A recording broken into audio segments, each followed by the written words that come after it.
Hey, I'd like to welcome you to another episode of Mission Matters. My name is Adam Torres, and if you'd like to apply to be a guest in the show, just head on over to missionmatters.com and click on Be Our Guest to apply. All right, so today I have Mike Malloy on the line, and he is the founder, CEO, and a trusted advisor over at Malloy Industries. Mike, welcome to the show. Thanks, Adam. I'm excited to be here and looking forward to a great conversation and perhaps sprinkling in a couple of dad jokes along the way. Adam, Hey. before we get started, my friend, let me ask you, what did the sushi say to the bumblebee? I don't know. What did he say? Wasabi. Oh, I'm in for a wasabi all day, and I'm gonna take that one. That's gonna be a tweet in a little while. I'll tag you. Love it, Mike. Well, let's just get us kicked off here. One of the things that we do at Mission Matters, and our goal and our aim is to amplify stories. I mean, that's our mission. That's why we do what we do as a company. So, on your end, Mike, what mission matters to you? Why do you do what you do? That's a great question. I do it for my son, our 2.5-year-old chief cuteness officer, Max, and he's the why behind a lot of the work we're doing and the impact we're trying to make here at Malloy Industries. Amazing. Have you always been an entrepreneur? Like I see the term founder. Has that always been in your DNA? It has. I have previous experience as a Deloitte consultant. Deloitte was kind enough to pay for me to go to Georgetown. I got my master's in computer science and followed the typical career path to traveling sunglasses salesman and CEO of a social enterprise sunglass company. So from 25 to 30, I ran Wayborn Sunglasses. And then I spent 5 years running an incubator as a program director in DC, supporting other early stage entrepreneurs before taking another entrepreneurial leap and starting Malloy Industries about 3.5 years ago. Wow, that's amazing. How did you know that Malloy Industries, that this was going to be something you'd spend some time on and that this was going to be a big focus of yours? Like normally when an entrepreneur, when they're looking at their next venture, their next business, there's one way or another, I like to say that it sucked them in. How'd you get sucked in? Yeah, Adam, you and the listeners may not have heard of it, but there was this small global pandemic a few years ago that kind of changed work and life as we know it. And so during that time, my wife and I left D.C., where we've been living for about a decade, and moved to the beach in Delaware. And so really a forcing function to take this leap was the return to work. And I didn't want to go back to the city and was pretty confident in my skill set, my knowledge, my network, that I could figure it out. I will say, quitting my job at 25 and single to go run a sunglass company at the beach was different than being 34 and married and the commitments that come with that. But I was very optimistic, and now I'm all in that the future of work is fractional, and companies and other entrepreneurs, especially B2B SaaS CEOs, can build amazing companies and grow their teams without just hiring full-time employees. But oftentimes bringing in somebody who has 20, 30 years of experience for 1, 2, 3 days a week to lead your sales team, your marketing, your HR, your operations is a great alternative to what's traditionally been a six-figure salary and benefits and all the overhead that goes with full-time employees. Yeah. Talk to me about how you stumbled upon the fractional model. Where'd that come from for you? Yeah, so in April of 2021, I kind of put in my notice at the House and Incubator, and that summer it was Mike Malloy was Malloy Industries. It's kind of the single shingle, hey, I can help with sales, marketing, some fundraising, consulting, and realized that I really enjoyed it. It was lucrative, and well, to be honest with you, Adam, life threw me a curveball, and in September that year, my mom passed away. And the same week my mom passed, my wife found out she was pregnant with our first son. And so a lot of feelings and circle of life. And I actually took that whole month off. I kind of grieved. It was with my dad. And, as I got back to work in October, I realized that I had made $0 in September. And it was fine for a month. But if my son was coming around Cinco de Mayo and I wanted to take paternity leave and wanted to be inactive in his upbringing, I needed a way to make money that wasn't just Mike's billable hours. And so that put me on the path of customer discovery. And at this point, I've done over 500 customer discovery interviews with founders, with investors, with fractional executives to kind of understand where, when, how, why fractionals make sense for different stages of businesses and different functions, what the budget, is available at those different stages. If they raise their seed round on their way to the Series A, are they bootstrapped? I will say it's not a good fit for an idea stage back of a napkin thing, but if you've got over $1 million in revenue and or funding, it's a phenomenal strategy and a great way to allocate part of those budget line items to get the expertise and only pay for the expertise you need without all the extra overhead.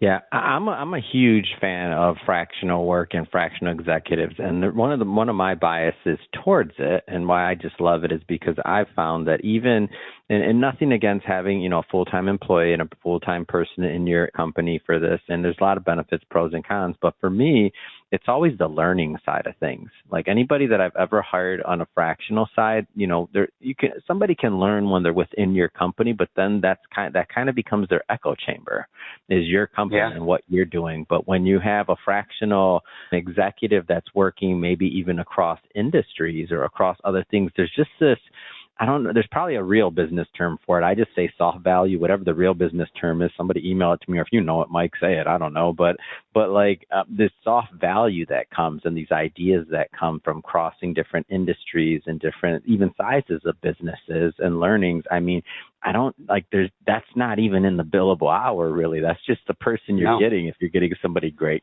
Am I off on this? Like, is this something I just noticed? Right.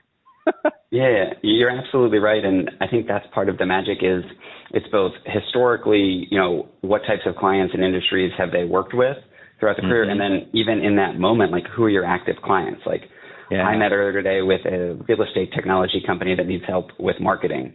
I'm also, we're working with a fintech company on the marketing side. We're working with several different B2B SaaS companies across healthcare and education and finance, as well as a medical device company, a couple of different marketplace clients. We are actually a marketplace as well, kind of matching fractional executives with entrepreneurs who need them. And I have found it's been so helpful taking lessons learned and ideas and patterns from one client or industry and applying them elsewhere. Like that's where there's a lot of value. Yeah. Like we have one client we're working with on kind of the operations and marketing side, and they told us they built a tiger team, and I was like, oh, tiger team. That's kind of like a group of cross-functional specialists. There's a little reference to Apollo 13 there. I have told multiple other clients in the past 2 weeks, like, hey, I think you guys need a tiger team. Why don't you look at the fractional, but the other people on the team, like, let's get some people so it's not just sales in a silo or just marketing in a silo or just operations, but bring them together and like, hey, they're kind of the advocates representing each department and also bringing back the ideas what needs to be done to that function within the organization. Now, on my end, I mean, I've been preaching about fractional for at least, I don't know, I may be 10 years now, and I don't even know if we called it fractional back then. It was just more consultants or something else. I don't know if I was calling it fractional. It might have just been like hiring a consultant. But now I think the fractional space and some of the benefits, like we've had many conversations on it. I'm curious because this is your world. At this point in this stage in the game, like post-pandemic, like why do you get pushback? Like if you're on a sales or this or that and you're talking about you're on the benefit side, because it seems so obvious to me. When do you get pushback? Yeah, I think there is a level of like educational marketing that needs to take place. If someone has never worked with a fractional, like if they've only ever had full-time employees, if they're always in the office, although I don't really have any clients where everybody's always in the office, but maybe that's why I'm curious. The people who are always in the office are the ones that don't work with us, Like if you're like, everyone must be here, I must look over your shoulder and make sure you do your TPS reports. Like, dude, that's also like not a good culture for us, Snuck another one in there, Mike, you promised. Good job. Go ahead. And then I think there is a level of sometimes just understanding the budget and like, yes, on an hourly rate, a fractional executive is more expensive than like a mid-level manager, but you're also not paying them 40 hours a week. You're usually paying them 5, 10, 20 hours a week. And you have the flexibility on a month-to-month basis to say, hey, month one, let's do it at 10K. I want you to dive in and really get started here. But then let's just see if we can do, 8K, maybe 5K over the holidays and work with them. And hey, cash is really tight, actually. Let's drop this down to, halftime for the next couple of months. We're expecting some big deals to close or funding to come in, and then, we'll ramp it back up. Like, you can't really do that with a full-time employee who, this is their W-2, this is how they pay their rent and provide for their family. That isn't an option. The other reason why is, like, some entrepreneurs just have a hard time, like, delegating and, like, letting go. Like, there's I must own and touch everything, and, everything flows through me. And along with fractional executives, I also do some CEO coaching. And in those coaching conversations, we talk a lot about how to delegate and automate their business so that they can reclaim their freedom and time and don't have to be the linchpin for everything, and could pass the Fiji test where if, Adam shows up on your doorstep and says, hey, I got these tickets to go to Fiji, you can come, but you can't bring your laptop or your cell phone for 2 weeks. Like, would your business explode, or would it kind of be even keel, or would it even grow? Like, the goal for everybody, myself included, is like, hey, I could take 2 weeks off and the business would be in even better shape when I got back. Now, it's hard to get there, and there's kind of steps that we help our clients to be more comfortable taking that time off, because that could be terrifying for some of your listeners. Like, what, take 2 weeks off and not even check emails? Like, no way. Man, Mike, I'll tell you one thing. They'd be shipping me podcast mics to Fiji. Their co-founder, Chirac, he's on it. He'll be like, you're going to Fiji? Great. What hotel I get there, they'd have a whole podcast set up and a whole nother room set up for me. Like, okay, don't check email, but take this call, man. I love it. Oh, they're harsh. Oh, sorry. They won't hear this episode. It's fine. Oh man, Mike, that's great. I love it too, but you answered my question. So it still is the education piece, which is fair. I mean, when somebody, like, it doesn't matter what they're doing. If they're going from, getting off of spreadsheets and getting into like digitization, if they're getting into a new marketing thing, if they're getting into something else, then that's fair. But I feel like after they've done it once, and if they've worked with the right company and the right thing, you can't unknow what you know. There's got to be this moment on the other side of, like, where you get like like they started and they dipped their toe in the water with you, and they're like, hey, I'm curious, can you do this too? Or do you have a person that is that kind of the journey? Absolutely, Adam. And you nailed it with the dip your toe in the water, because we have a client I started working with at the beginning of this month, and we had a call yesterday, and he literally said, I know when we started at the beginning of the month, like, we were dipping our toe in the water. He's like, I'm diving all in, man, now, because I also we started with an operations project, and then we brought in an HR person who just started this week, and he's like, all right, I need another operations architect, and I also need this marketing person to start tomorrow. And I think next year we're going to need some help on the technology side as well with our product roadmap. And it's just, hey, I'm calling Mike. And like, we now have a weekly recurring meeting. We're just checking in, hey, how's it going with the current stuff? Okay, what's the next thing you need help with? Because we're their guys, and being that trusted advisor, and that's kind of why that's in my title. Yeah. Like, you call Mike and we just talk about the problems you're dealing with. My number one question is, what's your most expensive problem you're trying to solve right now? And it's expensive means it's taking up your resources. There's 5 resources: time, attention, money, energy, and effort. And it's a spectrum of how much of each of those it's taken. But if it's taking a lot of resources, it also means there should be some budget allocated to solve it. And in many cases, if you can throw money at a problem, you can solve it. You can throw really smart fractional executives at a problem, you can solve it. And that creates time and space for the founder, the CEO, to be able to focus on the other parts of the business that need their attention. Now, obviously, you're on my show, so I want everybody to call you. That's a given. But that being said, just in general, especially for those that are still in that education, onboarding kind of thing, and they're just getting there, how do they know if they're working with the right, like, fractional company? Like, what are some warning signs of if it's not maybe the best company, or even like, okay, they have great processes, like this is a company you could look deeper into, especially for those that like to shop around? Like, what are some things they should think about? Yeah, great question. And I encourage folks to do their diligence, both with the company they work with and then the actual fractional. Because, like, you can post on LinkedIn and be like, hey, does anybody know somebody for, 10 hours a week who can help me with this? You're going to get all sorts of responses with varying levels of quality. And so if they're a stranger on the internet, like, do your reference checks, and unless they're saying a podcast company and they say mission matters, then no reference needed. Just just contact us. Go ahead. Boom. You're done. Well, and what I was going to say, Adam, I'll give you this for the show notes. Like, we have a reference check script that we give to entrepreneurs to do reference checks, both for fractionals, even for full-time hires, to pull out some of those. Because typically a reference check is like, oh yeah, they were so great, I love them, you should hire them. Like, really? What is that? Everybody was so great? Yeah, like, that was no value. And so we had some harder hitting questions. The other thing that we do, kind of our 3-step process for the Malloy match, is like, you'll meet with me for 45 minutes. We'll scope out the project, understand what your most expensive problem is, what's the end in mind. If we're sitting down 6 months from now, it's a huge success. We're celebrating. What are we celebrating? And then how are we going to measure success? What are the key metrics before, during, after?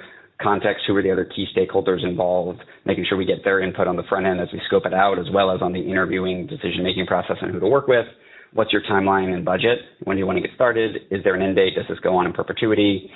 Our typical project is $10K a month, gets you 40% capacity for a fractional sales executive. That's month one. We can ramp that up or down month two and beyond.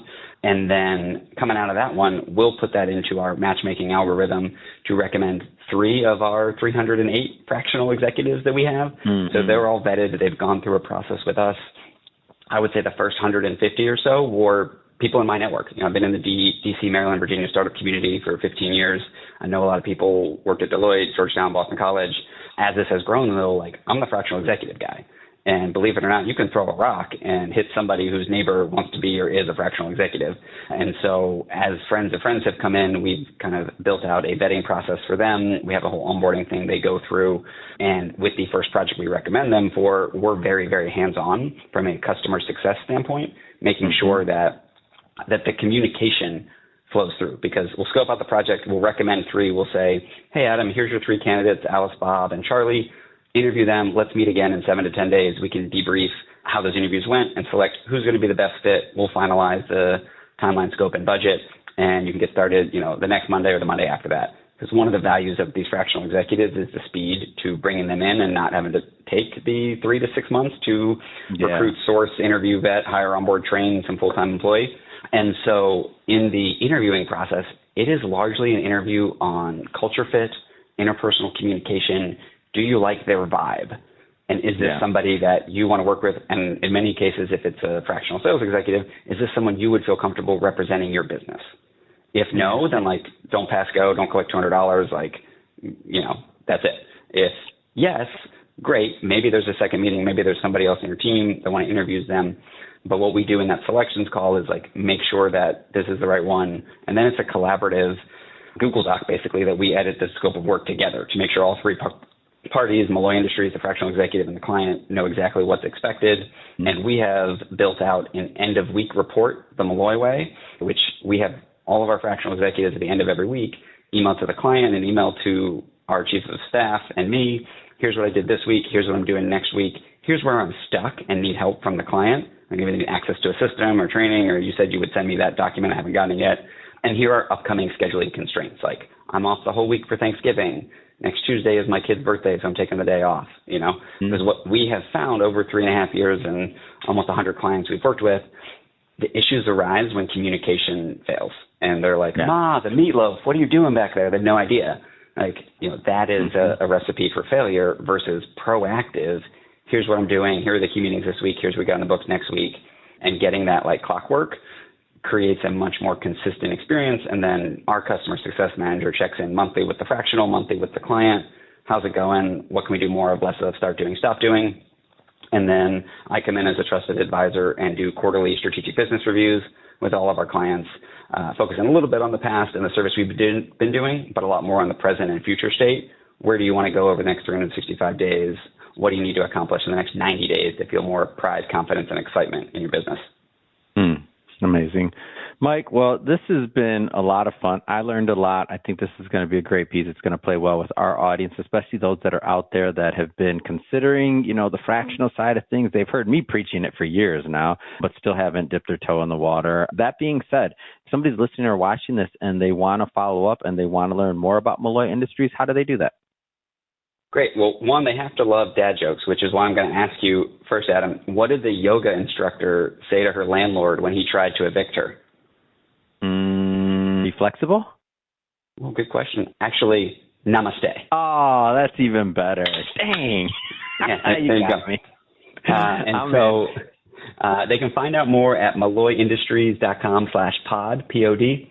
And that's my last name, Malloy, Industries, INDUSTRIES.com/pod. My email is mike@malloyindustries.com. You can also connect with me on LinkedIn and would love to hear from you guys. He made a joke earlier, who they call it. You can call us at 302-212-4424. I'll pick that up. Would love to hear from any entrepreneurs who are interested in fractional executives or dad jokes. We got plenty. We have a whole page on our website and a daily dad joke newsletter we send out, which is just a little labor of love as well.